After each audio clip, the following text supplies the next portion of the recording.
Hello दोस्तों, स्वागत है आप सबका हमारे यूट्यूब चैनल पर। हम लोग पढ़ रहे हैं सॉइल मैकेनिक्स। सॉइल मैकेनिक्स का आज हमारा तीसरा क्लास है। हम लोगों ने एक्टिविटी ऑफ क्ले मिनरल्स तक कंप्लीट कर लिया था। थिक्सोट्रॉपी तक हम लोगों ने पढ़ लिया था। आज स्टार्ट करेंगे हम लोग ग्रुप इंडेक्स से। तो क्या होता है ग्रुप इंडेक्स, इसको समझते हैं। ग्रुप इंडेक्स का फार्मूला होता है GI is equal to 0.2A plus 0.005 AC plus 0.01 BD। ये हमारा ग्रुप इंडेक्स का फार्मूला होता है, जहाँ ए जो होता है ए इक्वल टू होता है P-35 should not be greater than 40। B equal to होता है P-15 should not be greater than 40। C equal to होता है WL-40 should not be greater than 20। D होता है डी इक्वल टू होता है IP-10 should not be greater than 20। ये हमारा ग्रुप इंडेक्स के ए बी सी डी की वैल्यू होती है, जहाँ WL हमारा लिक्विड लिमिट है, IP प्लास्टिसिटी इंडेक्स है, P percentage final passing from 0.05 mm sieve है, WL लिक्विड लिमिट है, IP प्लास्टिसिटी इंडेक्स है, P percentage final passing from 0.05 mm sieve range है, यानी GI ग्रुप इंडेक्स की वैल्यू 0 से 20 के बीच रहती है। ग्रुप इंडेक्स की वैल्यू 0 से ज़्यादा या 0 के बराबर 20 के बराबर या 20 से कम के रेंज में रहती है। आगे पढ़ेंगे हम लोग। For good subgrade soil GI की वैल्यू होनी चाहिए 0। गुड सबग्रेड सॉइल के लिए ग्रुप इंडेक्स की वैल्यू होनी चाहिए 0, यानी GI इक्वल टू 0। सेकंड हमारा पुअर सबग्रेड मटेरियल के लिए ग्रुप इंडेक्स की वैल्यू होती है 20। पुअर सबग्रेड मटेरियल के लिए GI ग्रुप इंडेक्स की वैल्यू होती है 20। आगे हमारा soil classification into 8 groups from A1 to A7 with A8 for muck और peat soil. Soil classification into 8 groups from A1 to A7 with A8 for muck और peat soil. Soil को classify किया गया है 8 ग्रुप्स में, A1 से A7 तक, A8 के साथ में। A8 में आता है हमारा मक और पीट सॉइल, A8 में आती है। तो classification of soil based on ISSCS के बेस पर सॉइल का क्लासिफिकेशन देखेंगे हम लोग।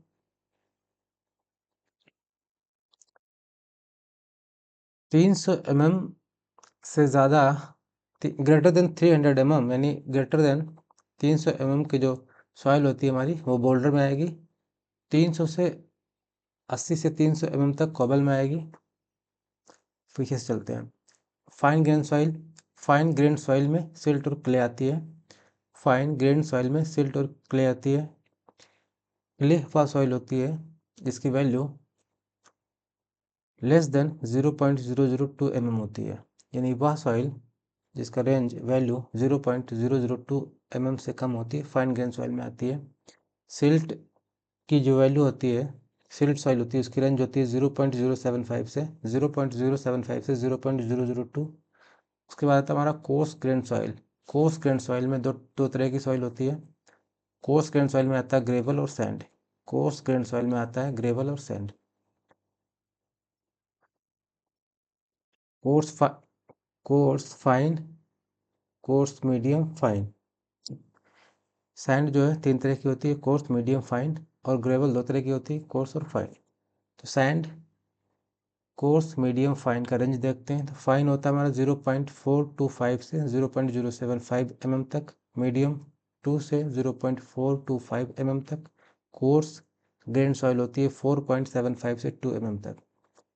फाइन ग्रेन ग्रेवल जो होते हैं उनका रेंज होता है 20 से 4.7 mm तक। कोर्स ग्रेवल जो होते हैं उनका रेंज होता है 80 से 20 mm तक।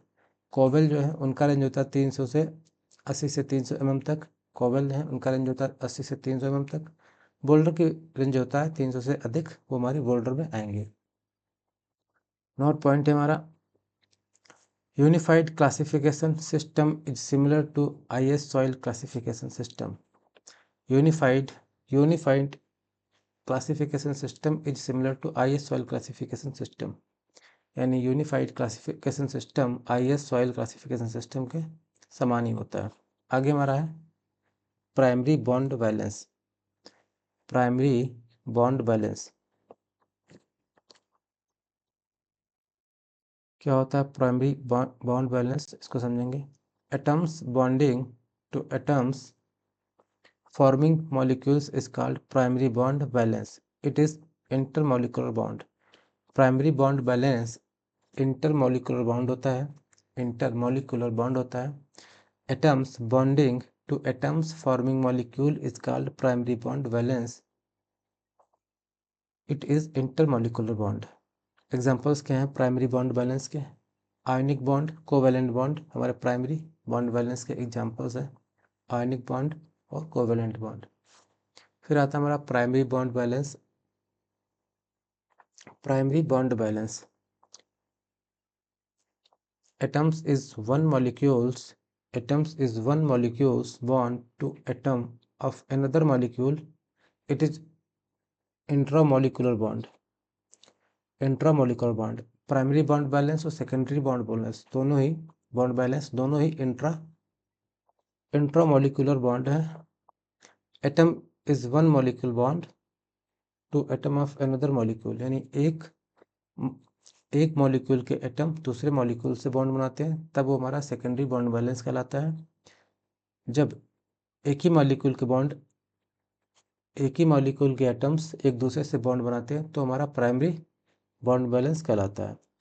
सेकेंडरी बॉन्ड बैलेंस का एग्जांपल है hydrogen bond, van der Waals force. ये हमारे सेकेंडरी बॉन्ड बैलेंस के एग्जांपल हैं, हाइड्रोजन बॉन्ड और वंडर वाल्स फोर्सेस।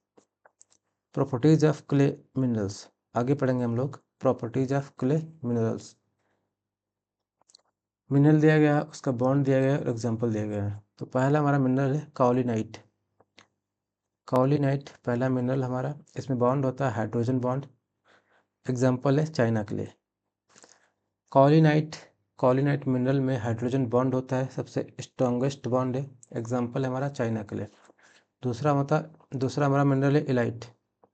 दूसरा मिनरल है इलाइट। इलाइट में होता है आयनिक बॉन्ड, और इसका एग्जाम्पल है ग्रीन क्ले सैंड। इलाइट का एग्जाम्पल है ग्रीन क्ले सैंड। थर्ड हमारा है माउंट मोरिलोनाइट। माउंट मोरिलोनाइट में वंडरवाल फोर्सेस होते हैं, यानी वाटर बॉन्ड होते हैं, वीकेस्ट बॉन्ड होते हैं। माउंट मोरिलोनाइट में वंडरवाल फोर्स होता है, वाटर बॉन्ड होता है, वीकेस्ट बॉन्ड होता है। एग्जाम्पल है ब्लैक सॉइल, बेंटोनाइट सॉइल।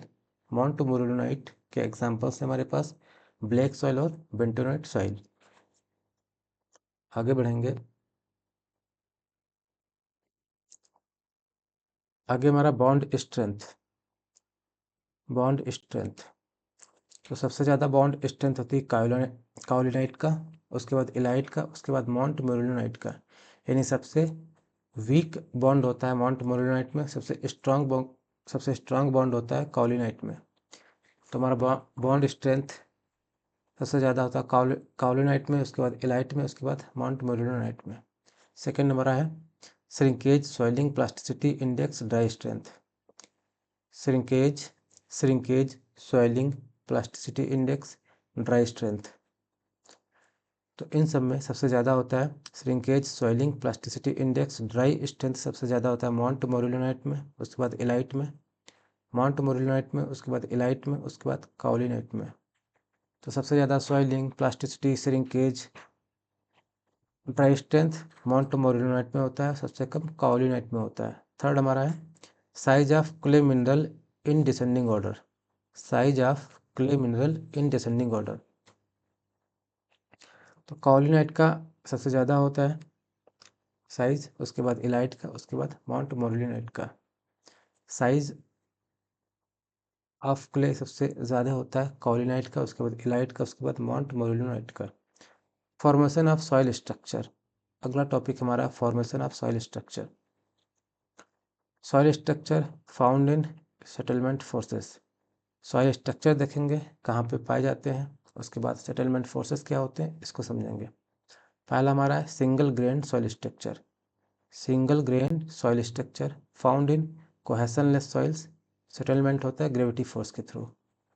तो सिंगल ग्रेन सॉइल स्ट्रक्चर पाए जाते हैं कोहेशनलेस सॉइल में, और सेटलमेंट फोर्स है ग्रेविटी फोर्स। दूसरा हमारा honeycomb soil structure. Honeycomb soil structure ये पाया जाता है फाइन सैंड और सिल्ट में। हनीकॉम्ब सॉइल स्ट्रक्चर पाया जाता है फाइन सैंड और सिल्ट में। सेटलमेंट फोर्सेस होते हैं ग्रेविटी और electric force. Settlement force gravity और इलेक्ट्रिक फोर्स किसमें? Honeycomb soil structure found in fine sand and silt. अगला हमारा है flocculated soil structure. Flocculated soil structure found इन clayey soil. Flocculated soil structure found इन clayey soil और settlement होता है electric force. यानी flocculated soil structure पाया जाता है क्लेई सॉइल में, सेटलमेंट होता है इलेक्ट्रिक फोर्स के थ्रू। अगला हमारा है soil structure dispersed soil structure. Dispersed soil structure पाया जाता है क्ले में, सेटलमेंट फोर्स इसका गिवन नहीं है, तो डिस्पर्स्ड सॉइल स्ट्रक्चर पाया जाता है क्ले में। आगे हमारा पॉइंट है quick sand condition occurs in only fine sand और coarse silt. Quick sand condition पाई जाती है केवल फाइन सैंड और कोर्स सिल्ट में। Quick sand condition occurs in only fine sand and coarse silt. Fine sand और coarse silt में quick sand condition develop होती है। आगे हमारा पॉजिली इक्वेशन है k equal to C D square gamma W upon eta into E cube upon 1 plus E. ये Poiseuille equation है k is equal to C D square gamma W upon eta into E cube upon 1 plus E. k is directly proportional to E square. k is directly proportional तो होता है E square के। अगला हमारा according to Elon के अनुसार k sand is equal to होता है 100 d10 स्क्वायर। एलन के according k sand is equal to होता है 100 d10 का square.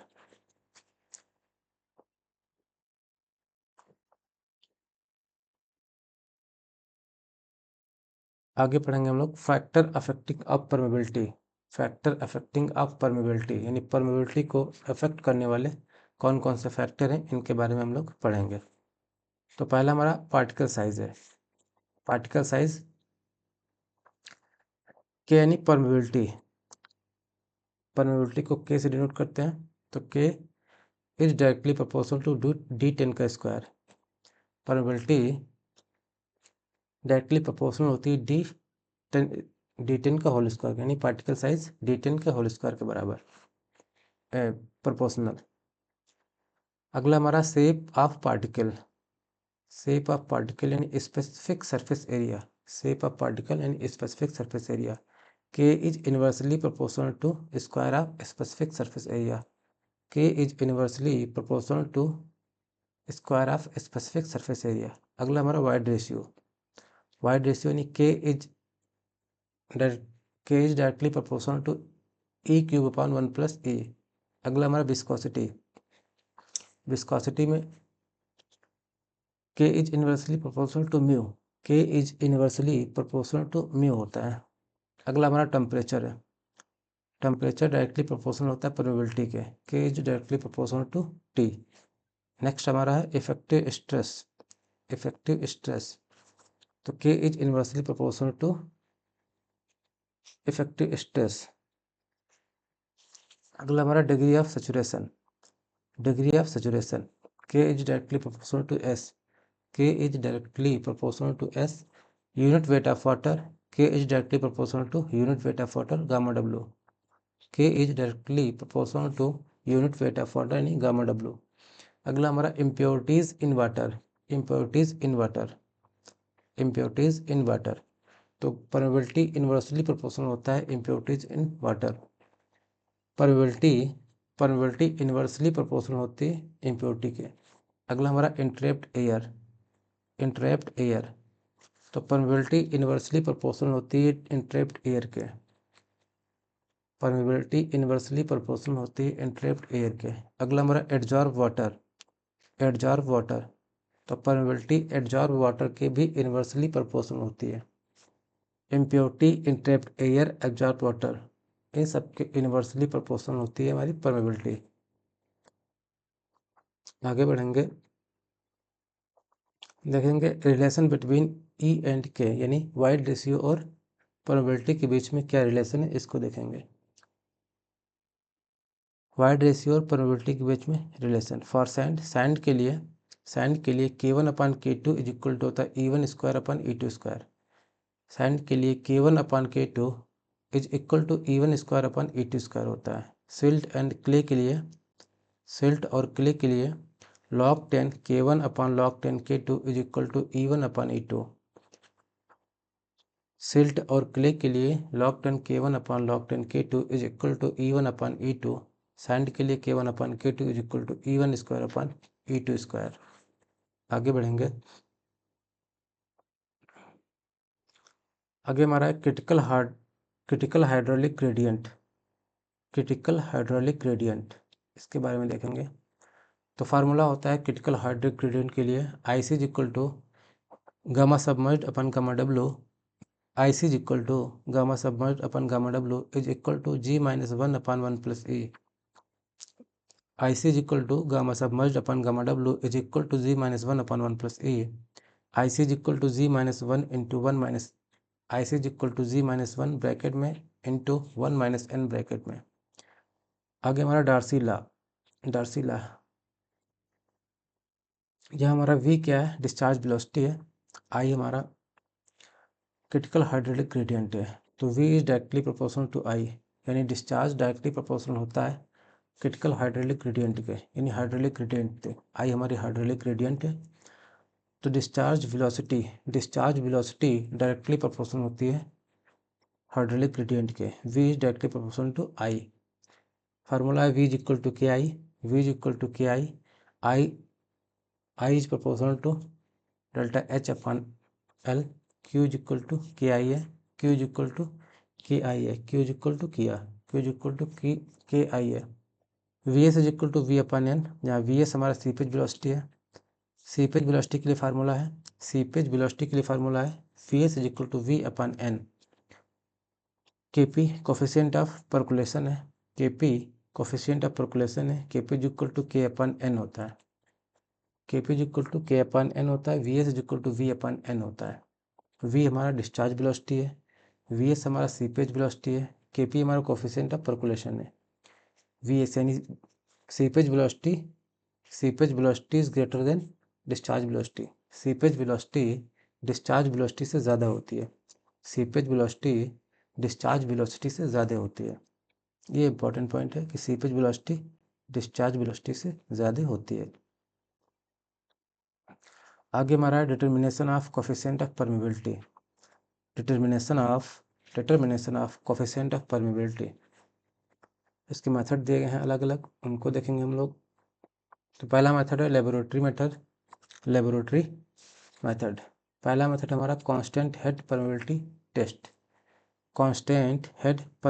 Test for coarse grained soil. Coarse grained soil के लिए होता है constant head permeability test. Formula होता है K is equal to QL upon THL into A। Second हमारा फॉलिंग हेड परमेबिलिटी टेस्ट, ये होता है फाइन ग्रेन सॉइल के लिए। इसके लिए फार्मूला होता है K is equal to 2.303 AL upon small a capital L upon capital A into T into log 10 H1 upon H2। ये फार्मूला है फॉलिंग हेड परमेबिलिटी टेस्ट का। नेक्स्ट हमारा फील्ड मेथड है फॉर लार्ज एरिया के लिए। Pumping in test useful होता है for high permeable soil. High permeable soil के लिए। इसमें पहला हमारा ओपन एंड टेस्ट, इसके लिए फार्मूला है K is equal to Q upon 5.5 RH।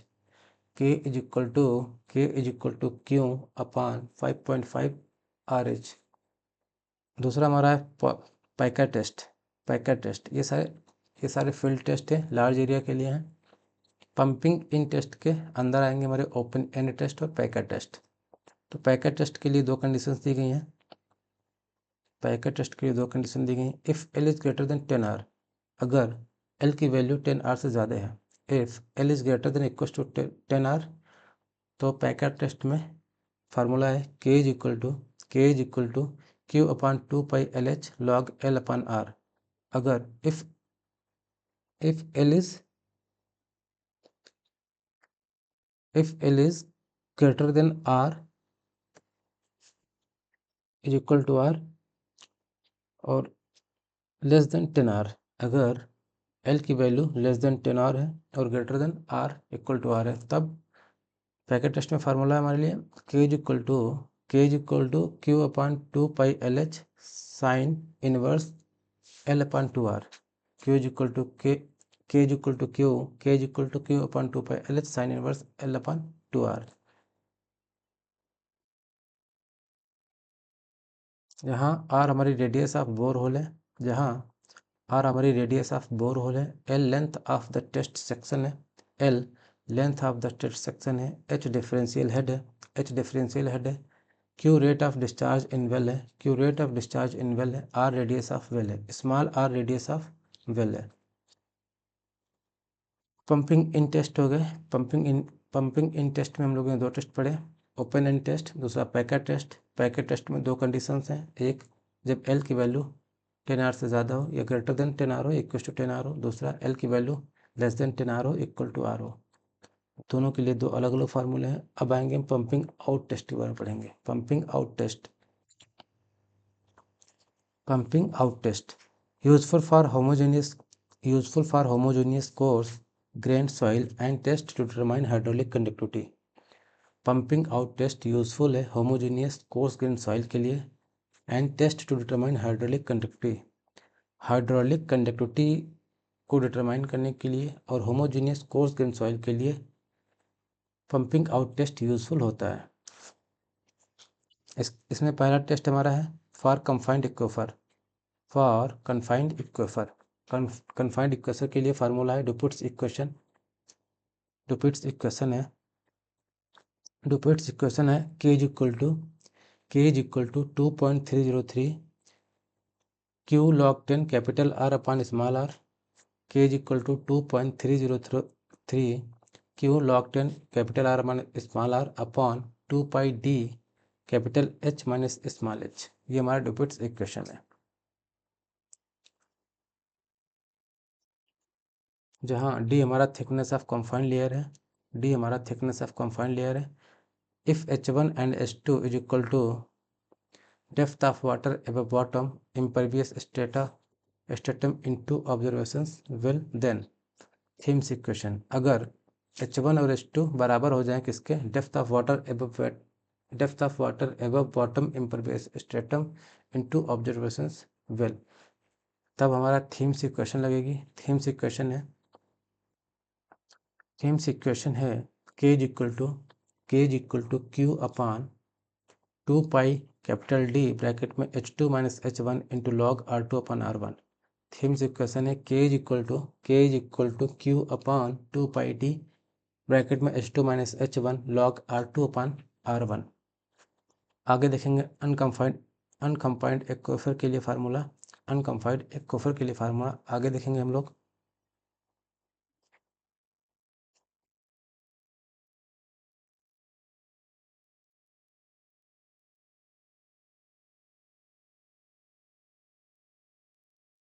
अनकम्पाइंड aquifer के लिए फार्मूला है डुपिट्स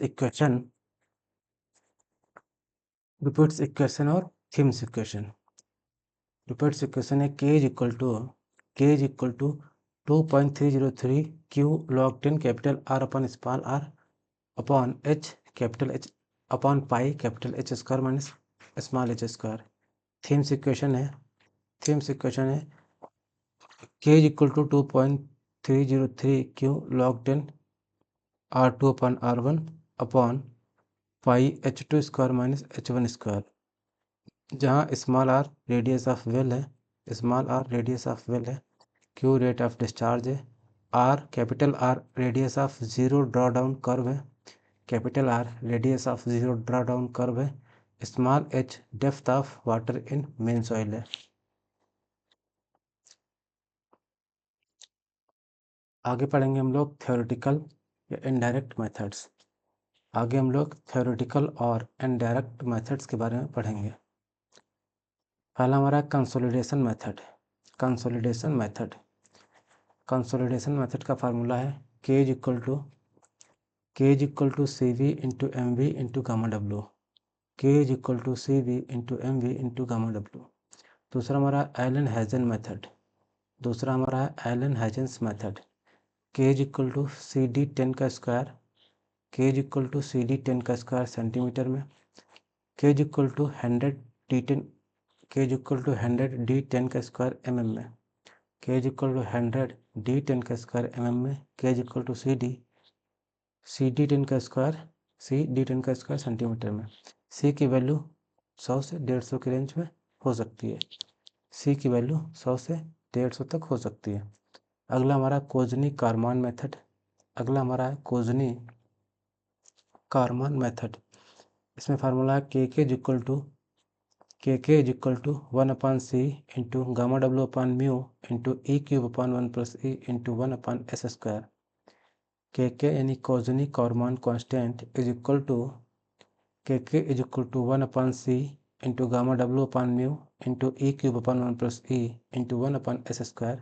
ये हमारा कोजनी कारमान मेथड हुआ। d is inversely proportional to s होता है, यानी d is inversely proportional to s होता है, जहाँ के हमारा कोजनी कारमान कांस्टेंट है, ई वाइड रेशियो है, म्यू डायनेमिक विस्कोसिटी कोफिशिएंट है, gamma W unit weight of water है। अगला हमारा फोर्थ फार्मूला है लाउडेंस फार्मूला।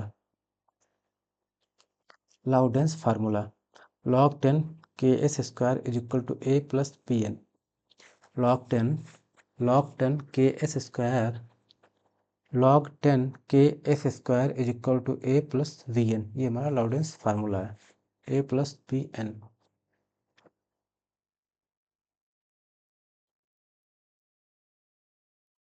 आगे पढ़ेंगे हम coefficient of transmissibility. Coefficient of transmissibility क्या होता है? It is defined as the rate of flow of water through a vertical strip of the aquifer of unit width and extending the full saturation height under unit hydraulic gradient. Coefficient of transmissibility is defined as the rate of flow of water through a vertical strip of the aquifer of unit width and extending the full saturation height under unit hydraulic gradient. For a constant aquifer, it is determined by pumping out test. For a confined aquifer, it is determined by pumping out test. एक confined aquifer के लिए coefficient of transmissibility को determine किया जाता है pumping out test के through. इसके लिए फार्मूला होता है T is equal to Q upon 2.72 delta S। T is equal to Q upon 2.72 delta S या T is equal to KB। T is equal to small KB, जहाँ B हमारा thickness of aquifer है metre में। आगे हमारा permeability of coefficient of stratified soil. Permeability coefficient of stratified soil में अलग अलग कंडीशन के हिसाब से फार्मूले दिए गए, इन सबको हम लोग डिटेल में देखेंगे। तो पहला हमारा है in case of horizontal flow के केस में, यानी पैरेलल टू बेड जब फ्लो होगा उस केस में फार्मूला बनेगा KH is equal to K1 H1 plus K2 H2 plus KN HN तक upon H1 plus H2 plus HN तक। ये हमारा हॉरिजॉन्टल फ्लो यानी पैरेलल टू बेड फ्लो होगा, उस कंडीशन में ये फार्मूला लगेगा। अगला हमारा in case of vertical flow normal to bed, जब हमारा फ्लो नॉर्मल टू बेड होगा तब हमारा फार्मूला लगेगा परमेबिलिटी कोफिशिएंट के लिए KV is equal to H1 plus H2 plus HN तक upon H1/K1 plus H2/K2 plus HN/Kn। Third हमारा है in case of two dimensional flow. Two dimensional flow के केस में हमारा परमेबिलिटी कोफिशिएंट होगा K equivalent is equal to under root KX KY। K equivalent is equal to under root KX into KY। Next हमारा है in case of three dimensional flow के स्थिति में K equivalent होगा root cube KX into KY into KZ। Root cube KX into KY into KZ, ये three dimensional flow की condition में formula लगेगा।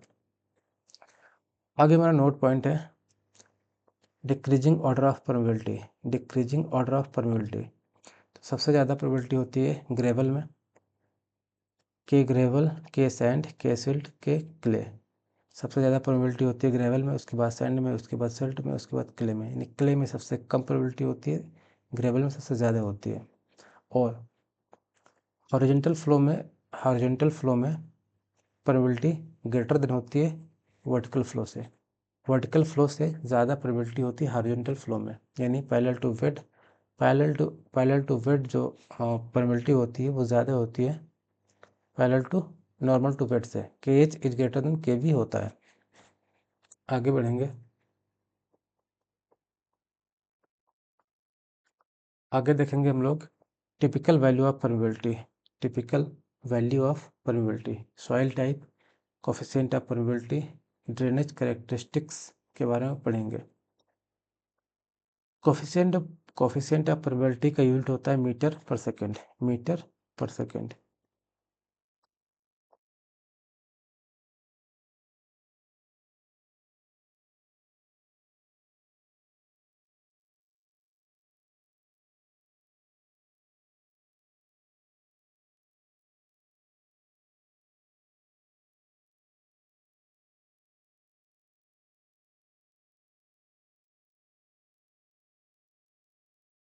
Soil type, coefficient of permeability, drainage characteristics के बारे में देखेंगे। कोफिशिएंट ऑफ परमेबिलिटी की यूनिट होती है सेंटीमीटर पर सेकेंड।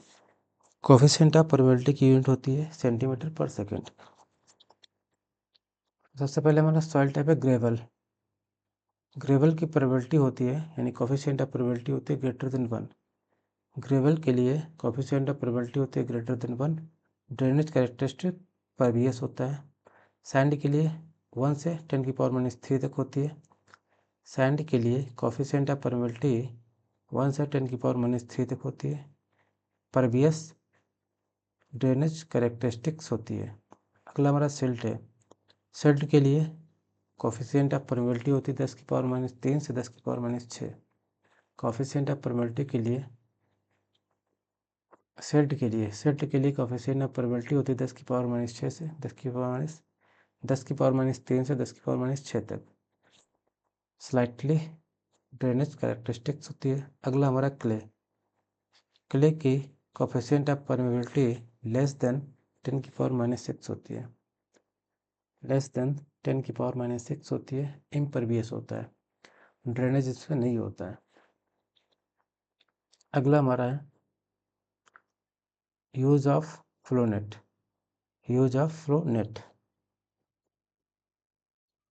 फ्लोनेट का क्या यूज होता है इसके बारे में हम लोग देखेंगे। Analysis of seepage discharge, seepage pressure, hydraulic pressure and exit gradient. Flownet का यूज़ किया जाता है किसमें? एनालिसिस ऑफ सीपेज डिस्चार्ज के एनालिसिस में, सीपेज प्रेशर में, हाइड्रोलिक प्रेशर और एग्जिट ग्रेडियंट, इन सब में फ्लोनेट का यूज़ किया जाता है। लाप्लास इक्वेशन है del square 5/del x² plus del square 5/del y² is equal to 0। ये हमारा लाप्लास इक्वेशन है। del square 5/del x² plus del square 5/del y² is equal to 0 for 2D के लिए Laplace equation है। Discharge through a flow net, उसके लिए equation है Q is equal to KHNF/ND। Q is equal to KHNF/ND। जहाँ NF upon ND हमारा shape factor है, जहाँ NF अपन ND हमारा सेफ फैक्टर है, NF is equal to N psi minus 1 होता है, ND is equal to N phi minus 1 होता है। N साई हमारा नंबर ऑफ फ्लो लाइन्स है, जहाँ N साई हमारा नंबर ऑफ फ्लो लाइन्स है, N phi number of equipotential lines है, N फाई हमारा नंबर ऑफ इक्विपोटेंशियल लाइन्स है। फिल्टर स्पेसिफिकेशन बाय टरजागी के द्वारा जो फिल्टर स्पेसिफिकेशंस दी गई हैं उनको देखेंगे हम लोग। तो होता है D15 upon D85 less than 5 होना चाहिए। D15 अपन D85 की वैल्यू लेस देन 5 रहनी चाहिए। यानी D15 यानी फिल्टर अपन protected material, D15 upon D85 यानी D15 फिल्टर अपन D85 प्रोटेक्टेड मटेरियल की वैल्यू, इसका रेशियो लेस देन 5 रहना चाहिए। दूसरी कंडीशन है कि D15 फिल्टर यानी D15 अपन D15 यानी D15 फिल्टर का अपन D15 प्रोटेक्टेड मटेरियल का रेंज रहना चाहिए 4 से 20 के बीच में, 4 से 20 के बीच में। D15 फिल्टर अपन D15 प्रोटेक्टेड मटेरियल के लिए इसका रेशियो रहना चाहिए 20 से कम, 25 से कम। D50 फिल्टर अपन D50 प्रोटेक्टेड मटेरियल के लिए वैल्यू रहनी चाहिए 25 से कम। 3 बातें, D15 upon D85 should be less than 5, D15 upon D15 should be in range 4 to 20, D50 upon D50 ratio should be less than 25।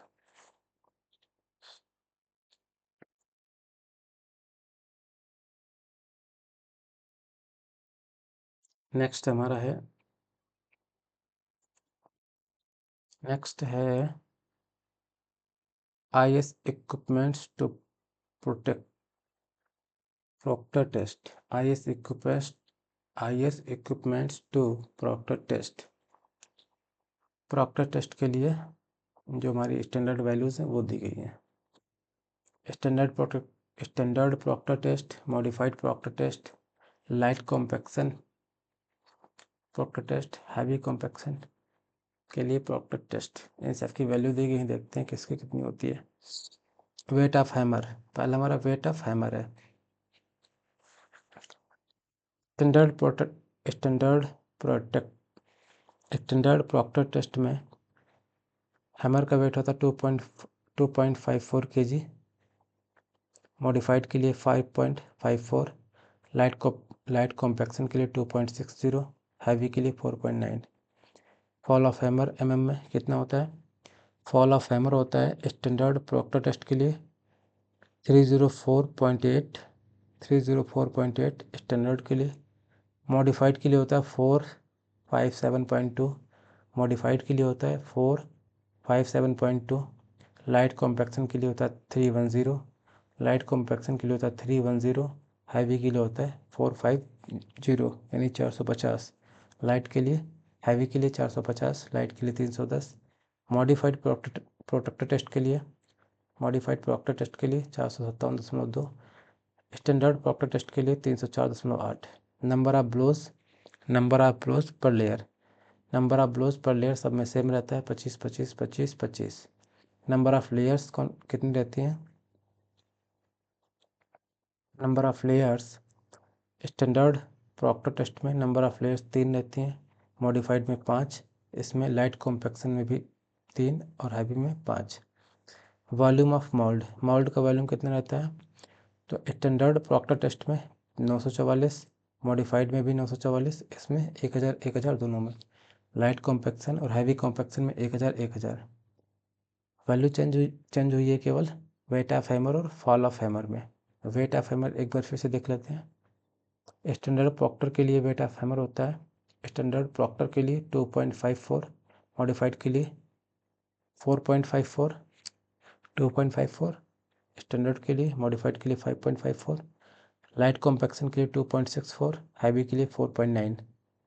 Fall of hammer 304.8 standard के लिए, modified के लिए 457.2, लाइट के लिए 310, हैवी के लिए 450। अगला हमारा compaction energy ratio.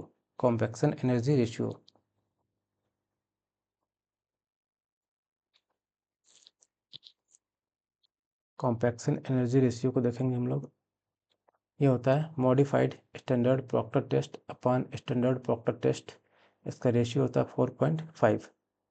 Modified standard Proctor test upon standard Proctor test का रेशियो होता है 4.5।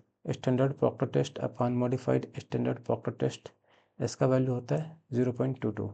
0.22 standard Proctor test upon modified standard Proctor test का वैल्यू होता है 0.22।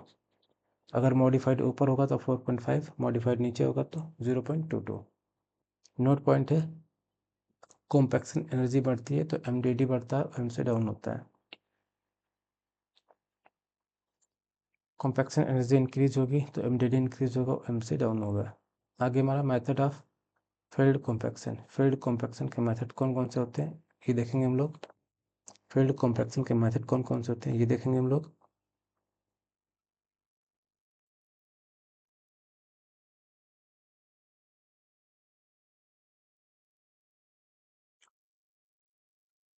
इसमें है पहला हमारा रोलर्स। रोलर्स के थ्रू जो कॉम्पैक्शन होता है, इक्विपमेंट टाइप ऑफ इक्विपमेंट हमारा रोलर्स है। For effective compaction in safe foot rollers, ceps foot rollers, इनका यूज होता है कोहेसिव सॉइल के लिए। इनका यूज होता है कोहेसिव सॉइल के लिए। एग्जाम्पल है silty soil, clayey soil, silty soil, clayey soil, clayey silt. अगला हमारा smooth wheel roller. Smooth wheel roller compact compact by the action of kneading। smooth wheel roller compact by action of kneading।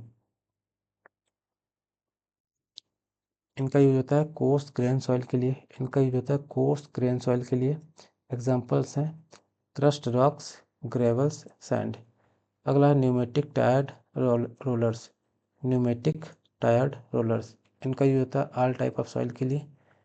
All type of soil के लिए, लेकिन mainly use होता है cohesive soil के लिए। Examples हैं sand, gravel, silt and clay soil. अगला हमारा tamping foot roller. Tamping foot roller, इनका यूज होता है फाइन ग्रेन सॉइल के लिए। टैंपिंग फुट रोलर, इनका यूज होता है फाइन ग्रेन सॉइल के लिए। एग्जांपल है सिल्ट और क्ले। अगला हमारा ग्रिड रोलर है। ग्रिड रोलर, इनका यूज होता है use for weathered rock. Weathered rock के लिए यूज करते हैं ग्रिड रोलर का। वेदर्ड रॉक के लिए यूज करते हैं ग्रिड रोलर का। Example sandstone. अगला हमारा रैमर्स और टेम्पर्स। रैमर्स और टेम्पर्स का यूज होता है ऑल सॉइल्स के लिए, मेनली कोहेशनलेस सॉइल के लिए। रैमर्स और टेम्पर्स का यूज करते हैं मेनली कोहेशनलेस सॉइल के लिए। वैसे जनरली सबके लिए करते हैं, लेकिन मेनली कोहेशनलेस सॉइल के लिए।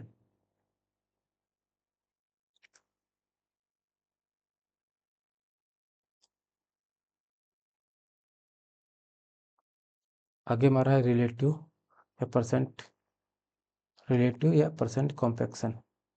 रिलेटिव या परसेंट कॉम्पैक्शन के लिए फार्मूला होता है RC percentage is equal to gamma d field upon gamma d max lab into 100। RC percentage is equal to 1 plus e minimum upon 1 plus e into 100। RC percentage is equal to 1 plus e minimum upon 1 plus e into 100, जहाँ RC हमारा measured the degree of compaction in the field है। Measured degree of compaction in field है। आगे देखेंगे empirical formula for granular soil. Granular soil के लिए empirical formula है RC is equal to 80 plus 0.2 ID। RC is equal to 80 plus 0.2 ID। At loosest state ID is equal to 0। At loosest state ID is equal to 0 होता है, RC 80% होता है। At densest state ID is equal to 100% होता है, RC 100% होता है। यानी loosest state में ID 0 होता है और RC 80% होता है। डेंसेस्ट में ID 100 होता है और RC भी 100 होता है।